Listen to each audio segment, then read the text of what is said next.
Hello, bienvenue sur ma chaîne. Moi, c'est Christelle Pendu, toujours dans le cadre de votre démarche Campus France. Aujourd'hui, je vais vous parler comment chercher votre logement une fois sur le territoire ou de loin. Alors, c'est jusqu'après le générique que j'ai une scoop important à vous donner comme information si vous voulez trouver votre logement dans une HLM en tant qu'étudiant.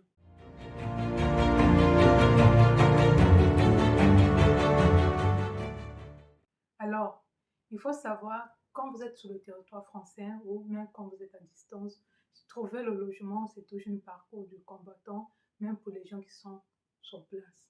Avant de commencer vos recherches de logement, bien évidemment, il faut d'abord connaître certaines choses à prendre en compte en dehors de votre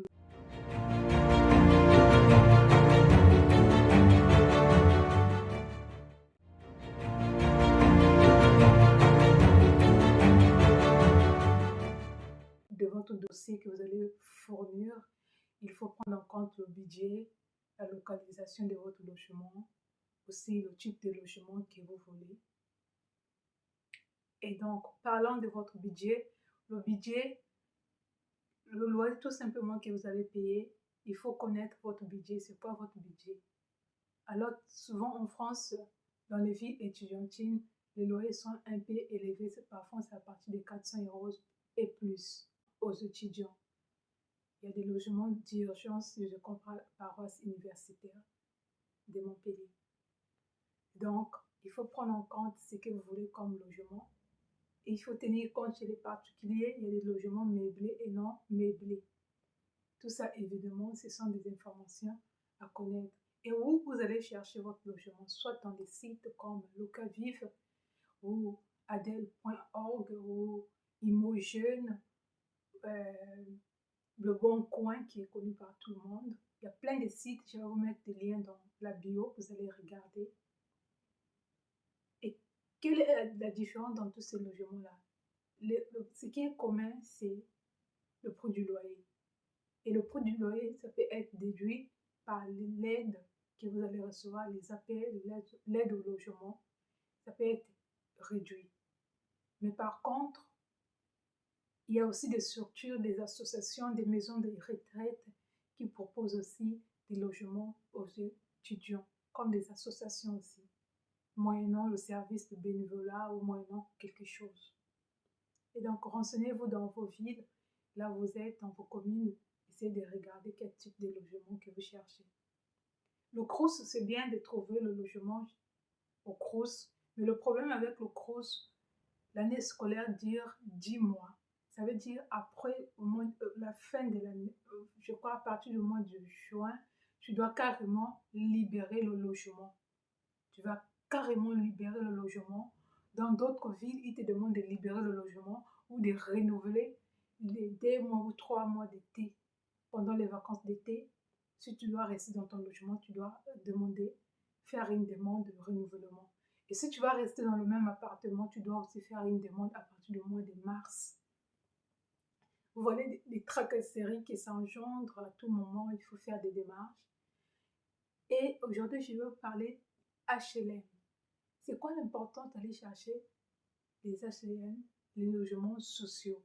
Il y a certaines villes, c'est bien connu, mais beaucoup de gens n'ont pas cette information-là. Ils donnent aussi le logement en dehors des familles.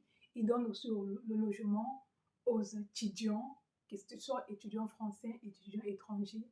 Tu as le droit de demander le logement une fois tu es sur place, mais il faut remplir certains critères. Il faut aller dans leur site à eux, sur Internet, faire les démarches. En fait, c'est la mairie qui gère ou la région qui gère ces genres de logements. Donc, les bailleurs sociaux. Tu remplis ton dossier, tu vois, ça va passer à la commission. Si c'est bon, ils vont te garder, ils vont te proposer un logement, ils te font une proposition. Parfois, ça coûte même moins cher. Au lieu de payer 400 euros, tu peux payer parfois 350 euros sans compter les appels, les charges. L'avantage avec ça, tu conserves ton logement social.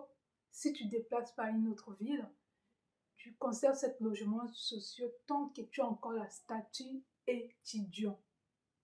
Tu n'as pas à bouger, à déménager.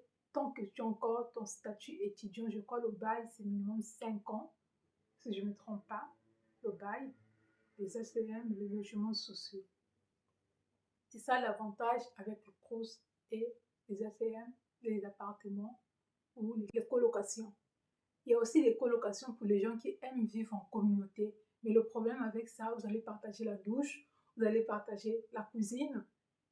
Et parfois, il y a des embouteillages le matin pour aller étudier. Bien évidemment, il faut se lever tôt, il faut courir parce que si vous êtes 3 ou 4 ou 5, vous allez partager ces espaces-là.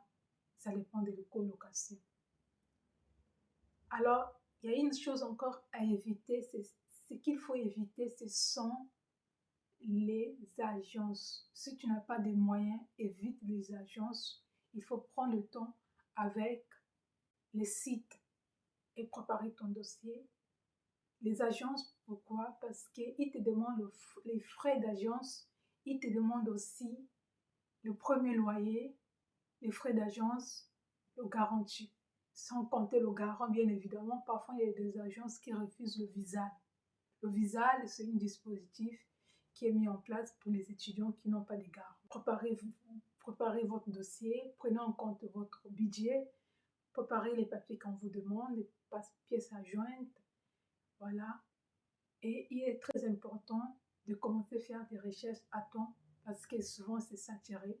Il n'y a pas seulement vous qui avez besoin de logement, il y a des étudiants qui sont sur place, il y a des étrangers, il y a des jeunes travailleurs, il y a beaucoup de monde. Voilà pourquoi j'ai parlé des maisons de jeunes travailleurs, les foyers de jeunes, les colocations sont aussi bien, les maisons d'hébergement d'urgence dans l'aumônerie universitaire, c'est une paroisse d'étudiants catholiques qui s'appelle l'aumônerie universitaire. Dedans, vous pouvez trouver vos logements. Il y a aussi des communautés religieuses qui proposent des loyers, sans compter les familles qui mettent à la disposition des étudiants les chambres ou encore les maisons de retraite. Il faut toujours commencer à faire ces démarches-là à temps. N'attendez pas vers la fin, même pour les gens qui sont sur le territoire. La majorité commence à faire leur démarche de logement à partir du mois de mars pour l'année prochaine, pour la rentrée prochaine. C'était tout pour aujourd'hui. À très bientôt. Si vous avez des questions concernant Campus France, n'hésitez pas à nous les poser dans les commentaires. Je vous souhaite la bienveillance dans tout ce que vous entendez entreprendre. À très bientôt.